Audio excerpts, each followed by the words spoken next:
வணக்கம் மக்களே.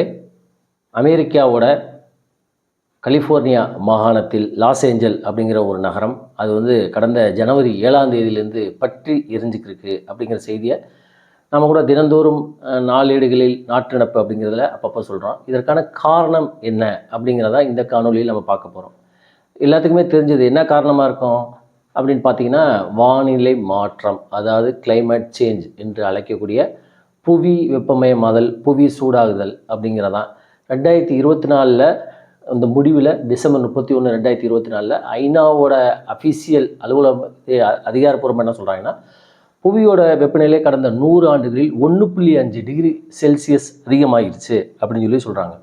இந்த மாதிரி புவியோட வெப்பநிலை அதிகமாகிறதுனால என்ன ஆகும் அப்படின்னு பார்த்தீங்கன்னா, வானிலை மாற்றங்கள், காலநிலை மாற்றங்கள், கிளைமேட் சேஞ்சு, மான்சூன் அதாவது பருவமழை பொய்த்தல், அதே மாதிரி தேவையில்லாத நேரத்தில் மழை பெய்யுறது, தேவையான நேரத்தில் மழை பெய்யாமல் இருக்கிறது, பாலைவனங்களில் மழை பெய்யுறது, அதாவது மழை பெய்ய வேண்டிய இடங்களில் பசுமை காடுகள் அதிலெல்லாம் மழை பெய்யாமல் வறண்டு போகிறது, திடீர் தீ, வறட்சி, அதே மாதிரி பனிப்பாறைகள் உருகி கடல் மட்டம் உயருதல், அந்த கடல் மட்டம் உயர்றதுனால கடலோர நாடுகள்லாம் மூழ்கிறது. இப்போ மாலத்தீவுலாம் ஒரு மிகப்பெரிய அச்சுறுத்தல் இருக்குது. இதுதான் கிளைமேட் சேஞ்ச், வானிலை மாற்றங்கள். இதுக்கு முக்கியமான காரணம் ஒரு 4 வகையான கேஸ் இருக்குது பார்த்தீங்களா, அதெல்லாம் நீங்கள் படிச்சிருப்பீங்க. கார்பன் டை ஆக்சைடு, இந்த மாதிரி நிறையா சில வாயுக்கள், இதுதான் முக்கியமான ஒரு காரணம். இப்போ இந்த காலநிலை மாற்றத்தில் பல்வேறு அம்சங்களில் பார்த்திங்கன்னா, இந்த கலிஃபோர்னியாவில் லாஸ் ஏஞ்சல் நகர், இது ரொம்ப ஃபேமஸான ஒரு நகர். அமெரிக்காவோட ஒரு ப்ரைம் சிட்டி அப்படின்னு சொல்லலாம். ஏன்னா ஹாலிவுட் இங்கே தான் இருக்குது. பெரிய பெரிய பணக்காரர்கள், ஹாலிவுட் ஆக்டர்ஸு, பெரும் தொழிலதிபர்கள், நாட்டில் அதாவது பெரும் முதலாளிகள்லாம் வாழக்கூடிய இந்த ஹாலிவுட்டு இருக்கக்கூடிய இடத்துல தான் இந்த லாஸ் ஏஞ்சலில் தான் கடுமையான தீ. அதாவது உலகத்தோடைய ஆசான், நான் தான் மாஸ்டர் அப்படின்னு சொல்லக்கூடிய இந்த அமெரிக்காவே இன்றைக்கி திணறிக்கிருக்கு. எப்படி இந்த காட்டுத்தீயை அணைக்க போகிறோம் அப்படின்னு. ஏன்னா கடுமையான காட்டுத்தீ வீசிக்கிருக்கு. அமெரிக்கான ஃபோர்ஸர்ஸ்னாலே முடியலை. ஏன் அப்படின்னா கடுமையாக இயற்கை முன்னாடி மனிதன் ஜீரோ அப்படிங்கிறத இந்த காட்டுத்தீ நிறுவனமாயிருக்கு.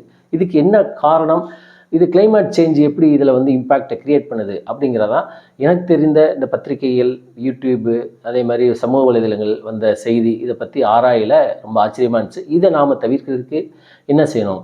ஏன்னா அமெரிக்கா ஒரு பெரிய ஜாம்பவான். அவனுக்கு பிரச்சனை இல்லாதனால தான் உலகத்தில் மற்ற நாடுகளில் மூக்க நுழைச்சிட்டு பிரச்சனையை க்ரியேட் பண்ணுறவன்.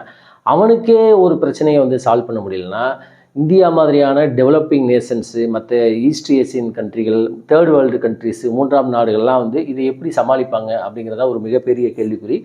முதல்ல இந்த லாஸ் ஏஞ்சல் அப்படிங்கிற நகரம் பார்த்திங்கன்னா, அட்லாண்டிக் கடல் ஓரத்தில் பசிபிக் கடலோட ஒட்டி, அதாவது ஒரு பீச், அந்த கடற்கரை உள்ள ஒரு நகர் அப்படின்னு சொல்லலாம். கலிஃபோர்னியாவில் இருக்குது.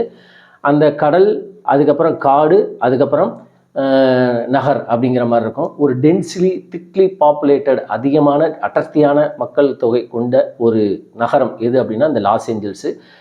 ஒவ்வொரு அதாவது ஒவ்வொருத்தருக்குமே ஒவ்வொரு உலகத்தில் வாழக்கூடியவனுக்கு இந்த லாஸ் ஏஞ்சலை சுற்றி பார்க்கணும், குறிப்பாக இந்த ஹாலிவுட்டை பார்க்கணும் அப்படின்னு ஒரு ஆம்பிஷன் இருக்குன்னு வச்சுக்கோங்களேன். ஆனால் இன்றைக்கி அந்த நகரம் அப்படியே தவிடாக போயிடுச்சு. கட்டிடங்கள்லாம் அப்படியே எரிஞ்சு போய் கிடச்சி அப்படின்னு சொல்கிறாங்க. இது வரைக்குமே கிட்டத்தட்ட இந்த வீடியோ இன்றைக்கி போடுற வரைக்குமே கிட்டத்தட்ட 40 பேர் இறந்துருக்காங்க அப்படின்னு சொல்கிறாங்க. கிட்டத்தட்ட 12,000 கட்டிடங்கள் எரிஞ்சு தீக்கிரைக்காகி அந்த முதலாளிகள்லாம் இன்றைக்கி கோடீஸ்வரன்லாம் ரோடீஸ்வரன் ஆகிட்டாங்க அப்படின்னு சொல்லி எல்லாருமே நாட்டை வெக்கேட் பண்ணி போகிறாங்க அப்படிங்கிற செய்தியும் வருது. கிட்டத்தட்ட 30,000 ஹெக்டேர்ஸ், அதாவது சென்னையோட பாதி அளவு எரிஞ்சால் எப்படி இருக்குமோ அப்படி இருக்கும் அப்படின்னு சொல்கிறாங்க. $200 மில்லியன் இழப்பு, அதாவது தமிழ்நாடு பட்ஜெட்டில் 2 மடங்கு 3 மடங்கு பட்ஜெட் இழப்புக்கு அந்த மதிப்போட காஸ்ட் இருக்குது அப்படின்னு சொல்கிறாங்க. இந்த மாதிரி 2 லட்சம் பேர் டிஸ்பிளேஸ்மெண்ட், அதாவது இடமாற்றம் செய்யப்பட்டிருக்காங்க அப்படின்னு சொல்கிறாங்க. கிட்டத்தட்ட ஆயிரக்கணக்கான பக்கத்து மாகாணத்துலேருந்து தான் ஹெலிகாப்டர்ஸ் அங்கே தண்ணீர், கார்பன் டை ஆக்சைடு போன்ற வாயுக்களை தெளித்து அந்த தீயை கட்டுக்குள் கொண்டு வர முயற்சி செய்கிறாங்க. தண்ணீர் இல்லை அப்படின்னு சொல்கிற அளவுக்கு இன்றைக்கி அங்கே போயிடுச்சு. எவ்வளோ தண்ணி ஊற்றினாலும், தெளித்தாலும், ஹெலிகாப்டர்லேருந்து வானிலேருந்து ஊற்றினாலும் அந்த தண்ணீரெல்லாம் அந்த காட்டுத்தீ உறிஞ்சிருது அப்படின்னு சொல்கிறாங்க. இந்த மாதிரி அடர்த்தியான ஒரு நகரத்திற்கு என்ன காரணம் அப்படின்னு பார்த்தீங்கன்னா, இதுக்கு முக்கியமானது ஒரு புயல் காற்று. நம்ம ஊரில் இப்போ பல புயலுக்கு பேர் வைக்கிறோம் பார்த்தீங்களா, அந்த மாதிரி வெஞ்சல் புயல் அப்படிங்கிற பல பேர் வைக்கிற மாதிரி அட்லாண்டிக், அந்த அமெரிக்காவில் கலிஃபோர்னியாவில் எப்பயுமே ஒரே ஒரு பெயர் உண்டு. அந்த புயலுக்கு பேர் வந்து சாண்டா அனா அப்படின்னு ஒரு புயல் காற்று. அது எப்பயுமே வந்து கலிஃபோர்னியாவில், இந்த லாஸ் ஏஞ்சலில் கலிஃபோர்னியாவில் வீசிக்கிட்டே இருக்கும். அது அப்பப்போ வீசிட்டு போகும். அது வந்து அந்தளவுக்கு அந்த புயல் காற்றோட வேகம் இருக்காது. ஆனால் இந்த ஜனவரி மாதம் 7ஆம் தேதியிலேருந்து வீசக்கூடிய இந்த புயல் காற்றோட வேகம் வந்து 120 km/h கேம்பி வச்சுக்கிறாங்க.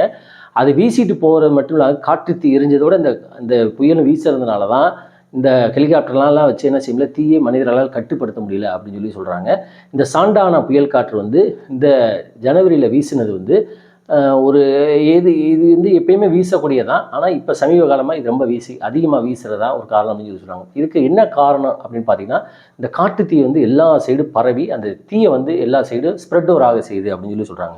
இப்போ போன வருடங்கள்லாம் இதே மாதிரி சாண்டானா காற்று வீசிச்சா அப்படின்னு சொல்லலாம், வீசிச்சு. அதே சமயத்தில் அது வீசையிலே காற்றோட ஈரப்பதம் இருக்குமா, அதனால் வந்து இந்தளவுக்கு தீலாம் பிடிக்காது அப்படின்னு சொல்லி சொல்கிறாங்க. ஆனால் இப்போ வந்து பார்த்திங்கன்னா ஒரு வறண்ட வால்நிலை, ஒரு ட்ரை ஏர். இப்போ நம்ம ஊரில் மே மாதம் வந்து வீசும் பார்த்திங்களா, அந்த மாதிரி அந்த மே மாதம் இருக்கக்கூடிய அந்த ட்ரை ஏரை வந்து இருக்கிறதுனால இந்த தீயை வந்து என்ன செய்யல, அணைக்க முடியலை அப்படின்னு சொல்லி சொல்கிறாங்க. ஸோ அது ரெண்டுமே மிங்கிள் ஆகி இந்த காட்டு தீ வந்து பரவுறதுக்கு முக்கியமாக காரணம் அப்படின்னு சொல்லி சொல்கிறாங்க.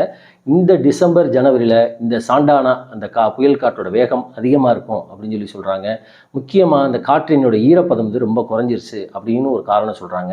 அதே மாதிரி பார்த்திங்கன்னா இதுக்கு என்ன காரணம், அந்த காற்றின் ஈரப்பதம் ஏன் கம்மியாயிருச்சுன்னு பார்த்திங்கன்னா, 2022லேருந்து 2024 வரைக்கும் கடுமையான மழை பெஞ்சிருக்கு இந்த கலிஃபோர்னியா பகுதிகளில். இந்த கடுமையான மழை பெஞ்சதுனால அதிகமான செடிகள் வளர்ந்துருச்சு, தாவரங்கள் வளர்ந்துருக்கு. இந்த தாவரங்கள் வந்து என்ன செய்யுது அப்படின்னா, இந்த காட்டு தீயை வந்து இப்போ வளர்ந்த இந்த தாவரங்கள் வந்து கடந்த 3 ஆண்டுகளாக தொடர்ந்து தாவரங்கள் நல்ல மழை பெஞ்சு வளர்ந்தது.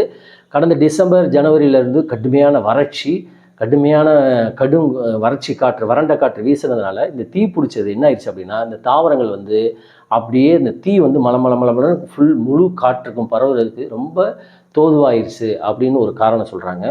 அதே மாதிரி இந்த சைடு வந்து மழை காலங்கள் கடந்த 3 மாதங்களாக 4 மாதங்களாக மழை வந்து ரொம்ப குறைஞ்சிருச்சு, கடுமையான வறட்சி ஏற்பட்டிருக்கு, அனல் காற்று வீசியது அப்படின்னு சொல்லி சொல்கிறாங்க.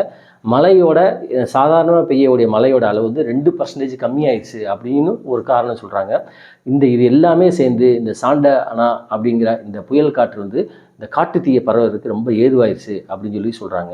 இதுக்கு இன்னொரு காரணமும் சொல்கிறாங்க. ஹைட்ரோ கிளைமேட்டிக் வாலட்டிலிட்டி அப்படின்னு ஒரு கிளைமேட் சேஞ்சோட ஒரு கான்செப்ட் சொல்கிறாங்க. ஹைட்ரோ கிளைமேட்டிக் வாலட்டிலிட்டி அப்படின்னா என்ன பண்ண அப்படின்னா, எதிர்பாராத மழையும் வறண்ட காலநிலை இது ரெண்டும் சேர்றதுக்கு பேர் தான் ஹைட்ரோ கிளைமேட்டிக் வாலட்டிலிட்டி. அதாவது திடீர்னு பச்சை தண்ணியை குடிச்சிட்டு திடீர்னு சுடுதண்ணியை குடித்தா எப்படியோ அதே மாதிரி தான். இப்போ நான் ஏற்கனவே சொன்ன மாதிரி இந்த 2022லேருந்து 24 வரைக்கும் கடுமையான மழை பெஞ்சிக்கிட்டே இருந்தது. கடந்த ஒரு 4 மாதமாக கடுமையான வறட்சி காலநிலை, இந்த ரெண்டும் சேர்றதுக்கு பேர் தான் வந்து மாறி ஏற்படுறதுக்கு பேர் தான் வந்து ஹைட்ரோ கிளைமேட்டிக் வாலட்டிலிட்டினாலே மாறக்கூடியது, சேஞ்ச் பண்ணக்கூடியது அப்படின்னு சொல்லி ஒரு பொருள் உண்டு.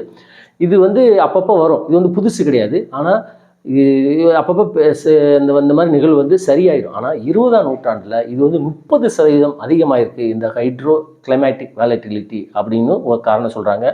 இதுக்கு முக்கியமான ஏன் இந்த ஹைட்ரோ கிளைமேட்டிக் வாலட்டிலிட்டி ஏற்படுது அப்படின்னு பார்த்தீங்கன்னா, நான் ஏற்கனவே சொன்ன மாதிரி பூமியோட வெப்பநிலை அதிகமாக ஆகிறதான் கிளைமேட் சேஞ்ச் அப்படின்னு சொல்லி சொல்கிறோம் பார்த்தீங்களா. அந்த நம்ம அதிகமான கார்பன் டை ஆக்சைடு இதெல்லாம் அதிகமாக யூஸ் பண்ணுறதுனால, பசுமை இல்ல வாயுக்கள் க்ரீன் ஹவுஸ் கேஸ் அதிகமாக பயன்படுத்துறதுனால இந்த பூமியின் வெப்பநிலை 1.5 டிகிரி செல்சியஸ் அதிகமானது தான் வந்து இந்த ஹைட்ரோ கிளைமேட்டிக் வாலட்டிலிட்டிக்கு முக்கியமான ஒரு காரணம் அப்படின்னு சொல்கிறாங்க.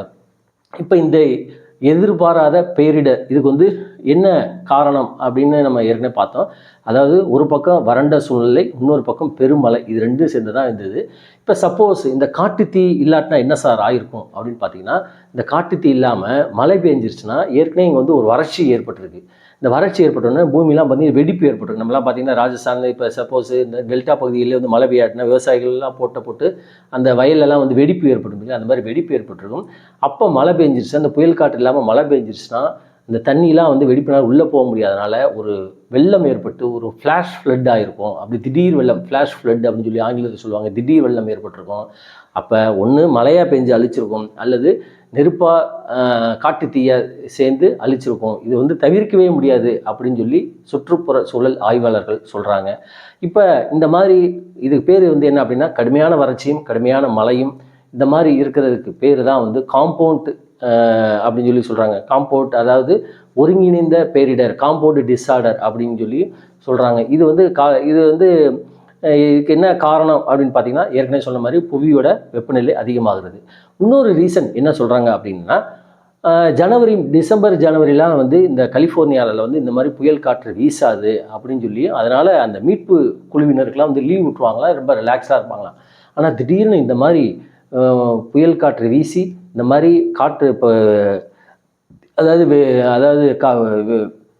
ஃபயர் தீர்ப்பிடிச்சி எரிஞ்சதுனால, காட்டுத்தீ பிடிச்சி எரியுதுனால அந்த ஃபயர் ட்ரூப்ஸே வந்து ரெடி ஆகலை. அது ஒரு காரணம். அந்த மீட்பு குழுவினர் ஜனவரியில் இந்த மாதிரி எப்பவுமே இருக்காது அப்படின்னு சொல்லியும் சொல்கிறாங்க. இது போக டொனால்ட் ட்ரம்ப்பு அமெரிக்காவோட கருத்து என்ன அப்படின்னா, இந்த கிளைமேட் சேஞ்ச் அப்படிங்கிறதெல்லாம் பொய் அப்படின்னு சொல்லி அவர் ரொம்ப நாளாக பேசிக்கிட்டே இருக்காரு. அவங்க எப்பயுமே இந்த தேர்ட் வேர்ல்டு கண்ட்ரீஸில் தான் இந்த கிளைமேட் சேஞ்ச் அப்படிங்கிறத ஒரு கான்செப்டை வந்து அவர் வச்சுருப்பாங்க. ஆனால் டொனால்ட் ட்ரம்ப்பு பதவி ஏற்கிறதுக்கு முன்னாடியே அவருடைய நாட்டில் கலிஃபோர்னியாவிலே இந்த மாதிரி ஒரு சம்பவம் நடந்தது. இனிமேல் உலகத்துக்கு வந்து ஒரு மிகப்பெரிய கேள்விக்குறி. அதாவது உலகம் வந்து இனிமேல் பல வகையான டிஸாஸ்டரை பார்க்க போகுது. 2025 ஆரம்பமே இந்த மாதிரி இருக்குது அப்படின்னு சொல்லி சொல்கிறாங்க. அப்போ இதுக்கு வந்து